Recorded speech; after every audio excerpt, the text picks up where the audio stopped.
আল্লাহ রে, আমি এখন কেমনে ম্যানেজ করবো ইফতারের এত টাকা? আমি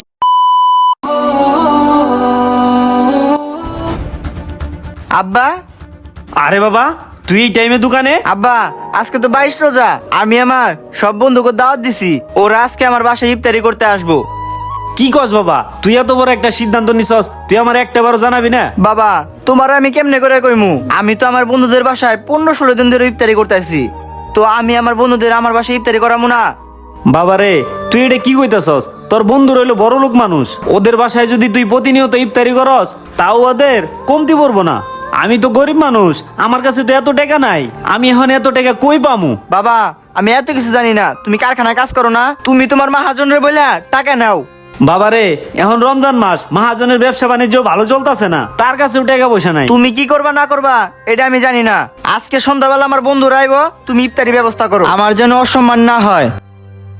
আল্লাহ রে, আমি এখন কেমনে ম্যানেজ করবো ইফতারের এত টাকা? আমি যখন কি করুম?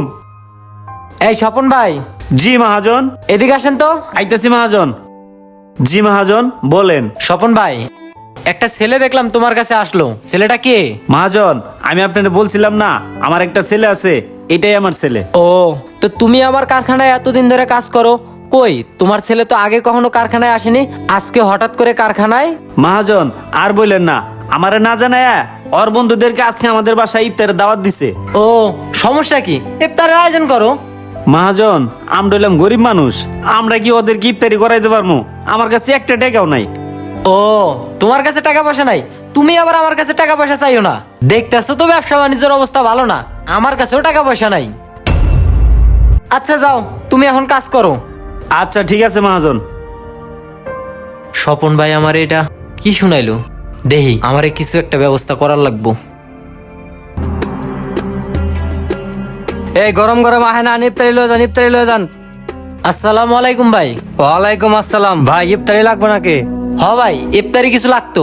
ভাই সবই আছে, কি কি লাগবো? ছোলা আছে, বরিন্দা আছে, আলুর চাপ আছে, মুড়ি আছে, কি কি লাগবো কোন? ভাই আমার সবগুলা মিলা 500 টাকার মতন দেন। আচ্ছা ভাই, দিতে আছি।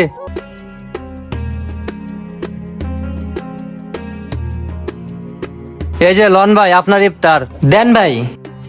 আর এই যে লন আপনার মুড়ি। এই যে ভাই কে কই আছেন, আসেন আসেন, ইফতারি লয়ে যান, ইফতারি লয়ে যান। ভাই এই যে লন বিলটা। আচ্ছা ভাই ঠিক আছে। যাই হোক, এডি দিয়াই হইব। এই স্বপন ভাই, ইঞ্জিনের কাজ কত দূর? এই তো মহাজন, প্রায় শেষের পথে। শোনো, এই ইফতারি গুলা লও। মহাজন, ইফতারি? কিসের ইফতারি? আরে আগে ইফতারি গুলা তো ধরো। তুমি না বললা তোমার ছেলে নাকি ওর বন্ধুদেরকে তোমাকে বাসায় ইফতারের দাওয়াত দিছে, এই জন্য ইফতারি গুলা নিয়ে আসলাম। কি বলেন মহাজন, এগুলো ইফতারি আমার জন্য নিয়ে আইছেন? আপনি না বললেন আপনার কাছে টাকা পয়সা নাই, আপনি আবার ইফতারি আনতে গেলেন কেন?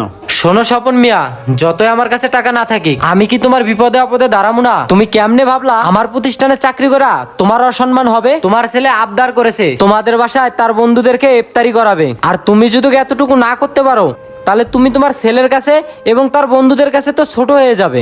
এটা কি আমি তোমার মহাজন হয়ে সহ্য করতে পারবো? তোমার মন খারাপ, তোমার অসম্মানী মানে তো আমারও অসম্মানী না। আচ্ছা তুমি এখন যাও, ইফতারের প্রায় সময় হয়ে গেছে, তুমি যা ইফতারের আয়োজন করো। মহাজন, আপনি যে আমার কত বড় একটা অসম্মানী থেকে বাঁচাইলেন, তা আমি আপনার ভাষায় প্রকাশ করে বুঝাইতে পারব না। আপনি যদি আজকে আমার ইফতারি না এনে দিতেন, তাহলে আমার ছেলে ওর বন্ধুদের কাছে অপমানিত হইতো, আর আমিও আমার ছেলের কাছে সারা জীবনের জন্য ছোট হয়ে থাকতাম। আরে স্বপন মিয়া, বাদ দাও, আমি তোমারে বললাম না ইফতারের সময় হয়ে গেছে, যাও। আচ্ছা মহাজন, তাইলে আমি এখন আসি। আচ্ছা যাও। বর্তমান সময় এরকম অসহায় লোক অনেকে আছে যারা কিনা ঠিক মতো ইফতারিটা করতে পারে না। তাই আসুন আমরা এসব অসহায় লোকের পাশে দাঁড়াই। আর আমাদের ভিডিওটা কেমন লাগলো অবশ্যই কমেন্ট করে জানাবেন, আর যদি ভালো লাগে একটি শেয়ার করে দিবেন। ধন্যবাদ।